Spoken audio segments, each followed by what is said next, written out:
দেশে মৎস্য শিকারের জন্য নতুন এক ধরনের জাল আবিষ্কার হয়েছে। চায়না দুয়ারি নামের এই জালে একবার মাছ ঢুকলে আর বের হতে পারে না। জালের বিশেষ ফাঁদে আটকা পড়ে ছোট বড় ও অন্যান্য জলজ প্রাণীও। শুরুর দিকে এই জাল পদ্মা নদীর দিকে ব্যবহৃত হলেও এখন ঢুকে পড়েছে লোকালয় ছোট ছোট নদী খালেও। বাংলাদেশ হচ্ছে নদীমাতৃক দেশ, ছোটোখাটো চারিপাশে নদীতে ভরা, কিন্তু এই নদীর যে মাছগুলা এখন নির্গম হচ্ছে, মাছগুলো উৎপন্ন হওয়ার আগেই এটি সেকে নেওয়ার মতো কিন্তু এটিকে ধরে ফেলছে। অর্থাৎ এই সময়টায় এসে এই প্রজন্মে এসে কিছু জাল বের হয়েছে যেটা সাধারণ মানুষের জন্য খুবই ক্ষতিকর এবং এই মাছগুলোকে শোষণ করে নিচ্ছে। আমি যদি আপনাদেরকে একটু দেখাই, এইখানে এইটা হচ্ছে চায়না জাল বলা হয়ে থাকে।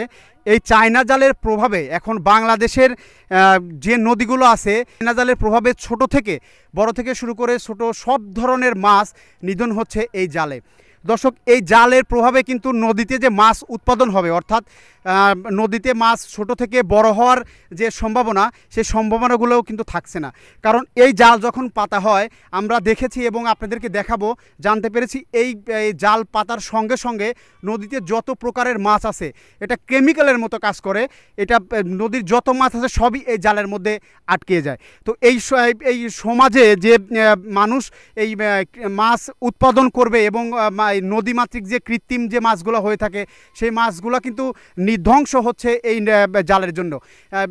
মৎস্য অধিদপ্তর থেকে বারবার বিজ্ঞাপন দেওয়ার পরেও কিন্তু তাদের টনক নড়েনি যে এই চায়না জাল কিন্তু একদম এটা নিষিদ্ধ বাংলাদেশে। কিন্তু তারপরেও এই নদী দেখতে পাচ্ছেন আমাদের এই নদীতেও কিন্তু ব্যাপকভাবে চায়না জাল কিন্তু দিয়ে মাছ নিধন করা হচ্ছে। এভাবে যদি চলতে থাকে, এই চায়না জালের যদি এই প্রভাব এভাবে এই নদীতে পড়তে থাকে, তাহলে দেশীয় প্রজাতির যে মাছগুলো আছে সেই মাছ কিন্তু একসময় বিলুপ্তির পথে যাবে। অর্থাৎ বিলুপ্তির পথে যাইতে বললে গেলে এই মাছ ধরার ফলে এই মাছের উৎপাদন কিন্তু বৃদ্ধি পাচ্ছে না। অর্থাৎ সাধারণ মানুষ যে দেশীয় মাছ খাওয়ার মতো অবস্থা কিন্তু থাকতেছে না। অর্থাৎ মানুষ এর থেকে বঞ্চিত হচ্ছে। এই চায়না জাল যেন দিয়ে মাছ নিধন করানো হয়। তাই সবাইকে জানাবো, সমাজে যারা আছে এবং সাধারণ মানুষ যারা এই চায়না জাল ব্যবহার করে থাকেন, এই চায়না জাল যেন এই নদীতে বা পুকুরে চায়না জাল ব্যবহার করা না হয় এবং এটির নিধনের জন্য সরকার থেকে যে আইন প্রণয়ন রয়েছে সেই আইনের আওতায় তাদেরকে আনা হোক। এই জাল দিয়ে যেন আর মাছ নিধন ধরা না হয়। অর্থাৎ মৎস্য অধিদপ্তর থেকে আইন প্রণয়ন করতে হবে। এই আইন প্রণয়নের ভিত্তিতে যারা এই জাল নিধন করে তাদের আইনের আওতায় আনা হোক, এটা আমার দাবি এবং সাধারণ মানুষের দাবি জানিয়েছেন। চায়না জাল আসিয়া দেশে এমন ক্ষতি হচ্ছে, যদি 100 মাছ পরে ওই 90টাই ফেলা দেওয়া লাগে। তাতে গুরু মাছ যেগুলি আছে ও সব মাছই নষ্ট হচ্ছে। চায়না জালে আসে দেশে ক্ষতি হচ্ছে, একটা মাছও দেশে পাওয়া যাচ্ছে না। যে মাছ মানুষ কিনে খাবে সে মাছও পাচ্ছে না, তাহলে মাছ কিনে খাবে কি দিয়ে? দেশে মৎস্য শিকারের জন্য নতুন এক ধরনের জাল আবিষ্কার হয়েছে। চায়না দুয়ারি নামের এই জালে একবার মাছ ঢুকলে আর বের হতে পারে না। জালের বিশেষ ফাঁদে আটকা পড়ে ছোট বড় ও অন্যান্য জলজ প্রাণীও। শুরুর দিকে এই জাল পদ্মা নদীর দিকে ব্যবহৃত হলেও এখন ঢুকে পড়েছে লোকালয় ছোট ছোট নদী খালেও। বিশেষজ্ঞরা বলছেন এটি কারেন্ট জালের চেয়েও ক্ষতিকর। চায়না দুয়ারি, কেউ বা বলেন চায়না জাল বা ম্যাজিক জালও। হালকা ও মিহি বুননের এই জাল সাধারণত 50 থেকে 100 ফুট লম্বা ও 1.5 ফুট প্রস্থ হয়ে থাকে। ভেতরের 4 কোণার লোহার রড দিয়ে বানানো হয় অনেকগুলো ফ্রেম।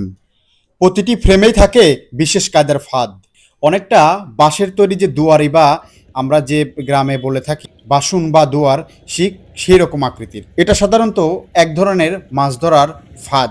গবেষকরা বলছেন এই জাল কারেন্ট জালের চাইতেও বেশি ক্ষতিকারক।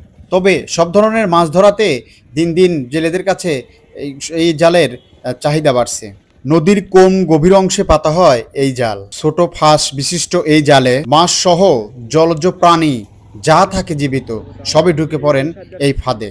আর এই ফাঁদে একবার ঢুকলে বের হতে পারে না আর কখনোই। এই জালের ব্যবহারের ফলে এলাকাতেও চাঞ্চল্যকর পরিবেশ সৃষ্টি হয়। এই জাল যেখানে পাতা হয় সেখানে মাছ আহরণের জন্য নিঃশেষ করে দেওয়া হয় মাছের জীবনচক্রকে। প্রাকৃতিক যে মাছগুলো আছে হয়তো বিলুপ্তির পথে যাচ্ছে এই জালের ব্যবহারে। এই জাল নিষিদ্ধকরণের ব্যবস্থা গ্রহণ না নিলে ধ্বংস হয়ে যাবে একসময় এই জাতীয় যে সামুদ্রিক মাছ আছে বা দেশীয় মাছ। তাই সাবধান।